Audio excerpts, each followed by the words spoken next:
We're at chapter 1, and this probably isn't the usual chapter 1. Of course, there's an introduction, but in this chapter 1, it's very important for us to quickly create a philosophical base for the whole purpose of movement screening and assessment. We end this chapter with actually offering up some principles to make sure that the methodology we discuss addresses those principles. What I did is went through the index of chapter 1, and I picked a few of the topics that mean a lot. Now, first of all, the practice of movement screening and assessment. We've got to discuss where these systems belong, where these methods go, who's to use them, and how they're to be used. And that's where it's very important to structure those things. We introduce the functional movement screen and the selective functional movement assessment. And it's very important that you realize that the movement screen is sort of our predictive tool. It's not done to diagnose a medical problem. If someone has pain with movement screening, they need a full assessment, probably or most definitely by somebody with a medical background, so that can be addressed in a very ethical manner. So selective functional movement assessment is the clinical equivalent of something that maps movement, whereas the functional movement screen is sort of the exercise equivalent of setting a movement baseline before you start training. Both systems complement each other, and as you get through the book, you'll see that more and more often. Got a great quote here. I ran across it in some research for the book, but trust only movement. Life happens at the levels of events, not of words. Trust movement.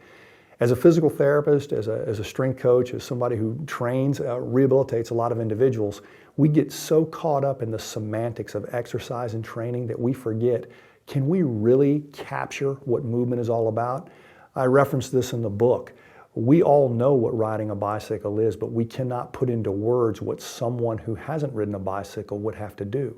They have to feel it and experience it for themselves. So every time we try to put words on movement, we seem to lose something. So I think that quote is very timely to put against the book. One of the next topics, body parts versus movement patterns. We have been forced into body part terminology by isolation training, by the science of bodybuilding, by kinesiology, anatomy, biology. We talk about parts, and it's very important to be able to identify these parts, but we must remember that the map is not the territory.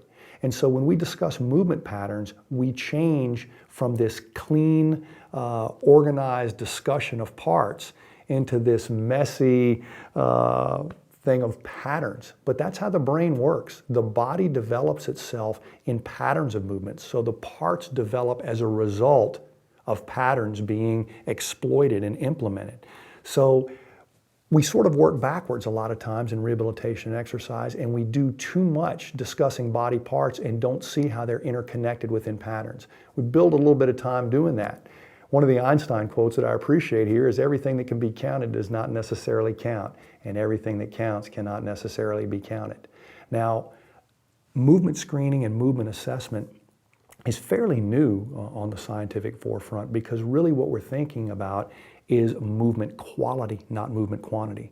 Whether we're talking goniometric measurements and strength measurements in rehabilitation, or whether we're talking about speed, agility, quickness, endurance, and strength in the gym, all these are quantitative factors. When an expert martial artist, dance instructor, or yoga instructor is working with a client or an athlete, they're going a little bit deeper, and they're appraising quality and quantity together to basically yield a very holistic result. We need to do a little bit more of that in rehabilitation and exercise, and so we need qualitative standards for movement.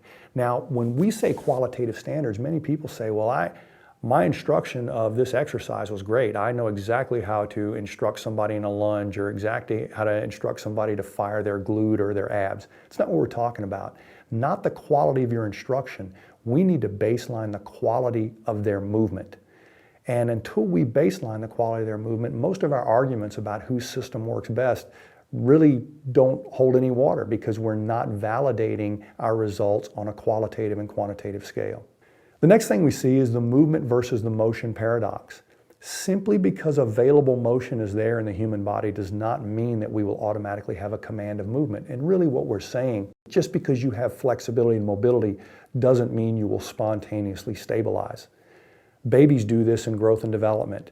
They come to this world with volumes of flexibility and mobility. which makes it very hard for them to earn their stability because they can't lean on their stiffness. They can't lean on their joint locking or bad posture. So babies, fortunately, and maybe unfortunately for them as they struggle, have to get their stability honestly. They have to develop their static stability, their dynamic stability, their hand-eye coordination, their rhythmical gait patterns and crawling patterns. It all has to come. Now, a lot of that's reflex-driven, and a lot of their movement is basically produced by their intense need to explore their environment, their curiosity. But in doing so, they'll make a lot of mistakes, and their brain takes a note of every one of those mistakes and refines and refines and refines a pattern till it's reproducible and it gets them from point A to point B. We don't rehabilitate or exercise people that way. We don't make them earn their stability or patterns. We take that anatomical approach. So the first thing you got to do is make motion available, but just because motion is available does not mean movement will spontaneously occur. And when we do create that movement, it needs to be done in a developmental sequence, in a progressive manner. Limits of stability, base of support, control of balance, things like that. So just because there's available motion does not mean somebody will have a command of movement. And we need a standard to basically address that. Einstein often commented on the problems we were trying to solve in his day, and I think it resonates to us as well. We can't solve problems by using the same kind of thinking we used to create them in the first place. Many times, it's our programming, our methodology, our closed-mindedness, myopic approach to something that allows us not to see the solution. We think the solution can only be delivered in the manner that we created the problem, and sometimes solutions come out of left field. The input for the functional movement screen, even though it was first applied in athletics and then also found favor in fitness and other forms of conditioning, was actually growth and development, not sports. So looking at a growth and development model to see what was missing in sports and what could be a variable in sports that could correlate with the injuries that athletes were having did not come from a knowledge of soccer or football or hockey or golf. It came from the patterns that we have in common, not in the ones we specialize in. If your hips don't bend correctly when you're striding over a hurdle or deep squatting or moving into rotation or single leg stance, then you're going to basically learn a skill around those limitations. And so I think we really get too specific sometimes, and then once we're stuck in that specificity, we try to fix the problems we see at that level instead of going back to a fundamental platform. And the fundamental platform that connects it all is movement. So we get to a concept called systems versus programs. Fitness, rehabilitation, we're all guilty of that, and I stand with one foot in each place. In fitness, we get hung up on programming, and in rehabilitation, we get hung up on protocols. And what we need to realize is the best of the best use systems, even if we can't identify how they use their systems. They take a systematic approach. If this, then this. They don't blindly apply a protocol across the board and ignore the different variables that come out of that. They address whatever changes occur and make modifications. Sometimes they go backwards, sometimes they stick here, sometimes they progress forward. But a system basically manages itself. It gives many options based on outcome, whereas a program assumes an outcome and sort of blindly applies methodology. Now, none of us mean to do this, but when we hear about these hugely successful programs and these people who've had an amazing amount of success, we all fall guilty of just trying to blindly apply a recipe and get the same result. That's pretty much not what happened when they got the result. When we see a NFL quarterback finally reach superstar status, or we see a ice skater peg a move, or we see a rock climber do something that's never been done before, it doesn't happen by accident, and it doesn't happen by just doing a program. It happens by systematically looking at strengths and weaknesses, deliberate practice, and all the many things that go into expertise. Almost anybody who's had success has applied a systematic approach, not a program approach. So many of us basically blindly apply a program and expect the same results. What we're following is a system. And the functional movement screen and the selective functional movement assessment offer a systematic approach. At any time, you can revisit these movement patterns and see if the brain and body are uptaking the information that we're giving the system. When we start looking at the word excellence, it's almost a habit. It's a habit of basic basically training ourselves to do something different. It's uncomfortable at first, but that's how we get better. So changing the habits and the way we look at movement, exercise, physical performance, rehabilitation is how we're going to do that. We've largely moved into a very scientific exercise realm and a very advanced rehab realm without a systematic, reproducible baseline for movement quality that can go across the barriers. And what I mean by that is when somebody finishes rehabilitation, is there a set standard operating procedure that allows the semantics used in a clinic or rehabilitation setting to transfer easily into a wellness program, a fitness program, or an athletic performance program? Likewise, when a screen is done in one of these venues, can we accurately predict risk and find people who probably won't do well with increased activity levels and get them to rehabilitation or at least to an evaluation before a bigger problem emerges? This is what I talk about with the communication system, getting a set number or a set quantity of semantics where we discuss movement patterns. We've got great discussions on all the other quantities of movement, but it's qualities that we really need to get sharper and develop a standard operating procedure. We get to function versus anatomy, and I think we've already touched on that when we touched on the body parts. But once again, we can't train the body based on its anatomy. Its anatomy is not going to change. It may improve and adapt, but it won't change. Function is the representation when things are working together, and dysfunction is the representation when things aren't working together, even if the anatomy is all in place. So we need to consider that. As we start using movement screening and assessment, it doesn't look highly technical. It looks way more technical to put bioelectric sensors and video cameras on people and things like that. But we need to realize, and this quote from Albert Einstein sort of epitomizes that, the way the human brain works and the way computers work are totally different.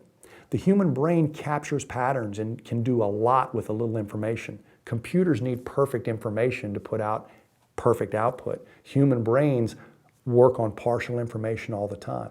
So we have a new system of digitizing almost everything we can do. We can test strength, speed, agility, quickness, reaction time, video analysis, 3D motion analysis, force plate analysis. We can do it better than we've ever done it before. But measuring things at a more specific detail doesn't necessarily help us if we don't apply the right logic. We're just getting finer and finer pieces of data and putting them in the wrong place. So we need to keep our brains on board. We can't basically digitize movement and expect movement to correct itself. We have to understand that it's a blend of perception and behavior. And that's what screening and assessment is all about. It's using perception and behavior, and looking at movement patterns is basically the representation of when they're working well and when they're not working well. We know how to measure the other stuff, but wouldn't it be neat if we could manage movement patterns over here, collect this data over here, collect the specific digital data over here, see where it agrees and see where it disagrees, because that's how we got here. We had a lot of those neat, fancy gadgets that would document quantities while we were looking at qualities. Next, dysfunction, pain, and rehabilitation. Many times when you put people through movement patterns, like on the functional movement screen, you'll see almost a 20% fail rate of people who have pain with normal patterns. The screen stops. It's already produced the most important information it can produce. When a movement screen demonstrates a provocation of pain and what is normal range of motion and a normal movement pattern for somebody who chooses to be active, you got a problem.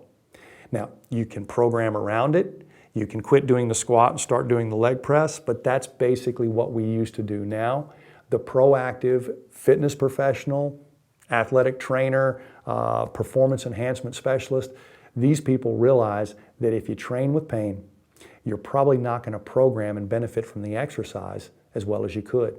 Dr. Kyle Kiesel has contributed quite a bit of information in this book to understanding how pain changes motor control. So the benefits you think you may be getting from a certain exercise completely change when you're having to tolerate that exercise with a certain degree of pain. I'm not talking muscle soreness, and I'm not saying that we basically have to be comfortable the whole time we train. I'm saying sharp, stabbing, joint pain, dull, aching pain when you move, stuff that we know is an injury and we're hoping it'll go away. We're trying to manage it with chemicals instead of basically mechanically defining what it actually is. We got to get better at that. So when we're talking about Who should be screened, who should be assessed? The line is drawn at pain, and we try to make that as clear as possible before the book even gets rolling for you. Aristotle even said we cannot learn without pain. Pain is there to teach us, but I'm not talking about this debilitating pain. I make reference to this in the back of the book when I talk about Christopher McDougall in Born to Run and his comments about barefoot running. It's a self-limiting activity. I feel so strongly about that concept that you'll find later on in the book we discuss many self-limiting activities. When you run incorrectly, too heavy on your heel, incorrectly on your foot, a big soft running shoe will hide the pain from you. But if you do that barefoot, you will quickly correct your stride. You may be insulted that you have to run so slow and shorten your stride length, but at least you're running at the level where your mechanics and your competency are able to keep you healthy. Whereas if we soften up the surface or cover your foot with a shoe, you will actually take your biomechanics to a level where it doesn't deserve to be. So self-limiting exercises and activities and labor and work have been around us forever. And so a lot of us never got stronger than our own tendons. Well, that's one of the first things we found out when athletes would maybe stumble onto steroids or something like that. They would basically develop one component of strength without the integrity of the tendon or the joint. So we start looking at plyometrics. Hey, plyometrics, the impact strengthens the joint, the tendon. The force work develops the muscle. Nature offers us opportunities to develop each of our systems in sequence, but many times isolated training and special interest make us develop one system without developing the other. Self-limiting activities hold us back. Running barefoot will introduce small amounts of discomfort or even pain, but it will quickly refine your stride. And that's one of the reasons that we see it becoming more and more popular, because we have become detached from running. The sensory experience of the foot on the ground is something we become detached from. So I think Aristotle sort of talks about pain in a positive light. Obviously, we don't want people living and training with pain, but once we find that movement produces that, we've got to quickly figure out, is there something wrong or is this bad mechanics? We'll figure it out as quickly as we can if we map these movements. The functional movement screen history and the functional assessment history can be traced back to a clinic in Danville, Virginia, where about 4 guys were thinking a little bit, and we had no aspirations of publishing or presenting or even working outside of our own community. We were simply trying to understand why athletes that did well on a medical physical had musculoskeletal injuries the minute they started training and others didn't. What was the variable? They both looked healthy by medical standards, but was there a biomarker or was there something predictable in the way they moved or the way they did things that said, you know what, their mechanics aren't as good as they could be. If we load, stress, or train these people to a certain level, they will break down where others won't. So the movement screen basically came out of the assessments that I had been trained to do as a physical therapist, working in sports medicine and orthopedics, and wondering if we could capture and quantify digressing levels of quality with respect to movement pattern. We weren't trying to measure movement. We were just trying to say this is unacceptable movement pattern. This is an acceptable movement pattern. By drawing that line, maybe we could categorize people and demonstrate that this individual is probably in a risk category and this one's not, simply because they're using their body correctly.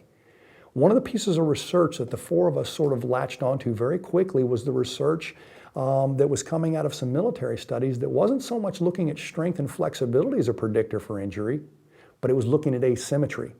Left and right asymmetries, when you move, when you do things, were actually almost more predictive than being strong or weak or tight or too flexible. So the fact that the body wasn't balanced out was a concept that a lot of people saw me address in my first book, Athletic Body and Balance. We took it to the next level in this book, but the movement screen is simply a method or a tool that appreciates that when there's asymmetry, risk goes up simply because the brain tries to survive any movement you throw at it, because compensation is a temporary survival mechanism. It's part of the reason we're here. And I've said this many times, we're here because of our adaptability, not because of our intelligence. Recognizing patterns, turning the clinician's eyes back onto movement patterns and turning the trainer's eyes, turning the coach's eyes, the physical educator's eyes back onto whole movement patterns is almost a lost art. You'd be amazed if you saw some of the old school track coaches with no digital equipment whatsoever quickly take a snapshot of an athlete's stride by simply blinking their eyes and looking, and they knew exactly what was wrong. All you got to do is watch movement, and you'll soon learn to capture and use and work these patterns. We've often said you get about 100 movement screens under your belt, you can almost predict the movement screen as the person's walking in the room to a certain degree, because your brain learns to intuit or capture the essence of movement a little bit quicker. That's why I haven't been a huge fan of digitizing the movement screen or completely digitizing the SFMA. The person doing the screen and the person doing the assessment benefits as much as the person getting it done to them. Meaning, if you step into the trenches, roll up your sleeves, and get your hands dirty and look at these patterns, you'll see that many of them repeat themselves. But you don't want to assume anything. You want to continue to look at patterns, because there's a lot of different variables, and people sometimes will fool you. So the art of looking at movement patterns needs a little bit of structure and methodology behind it, and that's why we've got these systems to help you. But ultimately, it's a good thing if you're working in exercise and rehabilitation to be forced to look at whole patterns. That way, you're also forced to set a baseline and then actually acknowledge what your work has changed and what it hasn't changed. So we got a great quote here. If you don't know where you're going, any road will take you there. And I think adding structure back into what we do will definitely raise the bar and add standard operating procedure to both rehabilitation and exercise, and I think that's a good thing. Toward the end of chapter 1, you got 5 basic principles in front of you, and this is a point where I basically tell you to stop the video, read those principles again. Everything should be as simple as possible, but no simpler. Albert Einstein said that, not me. And what we're trying to say here is these principles don't seem to be disputable. They seem to be very important to the human central nervous system. So when we make a statement about principles of screening and assessment and why it's necessary before a lot of involved activity, is that we're trying to make it simple. We're actually trying to say what's happened over probably the last 5 or maybe even 8 to 10 generations is we started moving poorly. We don't have the limits, we don't have the necessary adaptability. The comfort and convenience of our modern lifestyle and civilization have caused us to specialize the way we move, and so we're not that adaptable. So we can't just go out and move more and hope to become as fit as our ancestors. We first must move well. And that's something that hopefully, if you read the preface of the book, you heard me say already once. We've got to move well, and then we've got to move more often. There probably was a time when you could take anyone who grew up in the harsh environment and just make them move more, and they could get stronger or faster and more endurance. But now we actually have to get reconnected with our brains and our movement patterns first, and then you can throw some volume at individuals and they'll move better. So the overview of the functional movement system goal is to basically standard operating procedure for movement quality. That's the takeaway here. That's what we want you to basically have as you come to the end of this chapter, is just acknowledge that you have standard operating procedure in exercise and rehabilitation for many different things, but we don't have a standard operating procedure and baseline for movement quality. So if you've gotten that from this first chapter, if philosophically you're on board, I think you're going to find answers to your questions and solutions to your problems, a few methods that will hopefully help you achieve those principles. And by the way, toward the end of the book, we're going to offer up 5 more principles and put them together in a nice package for you.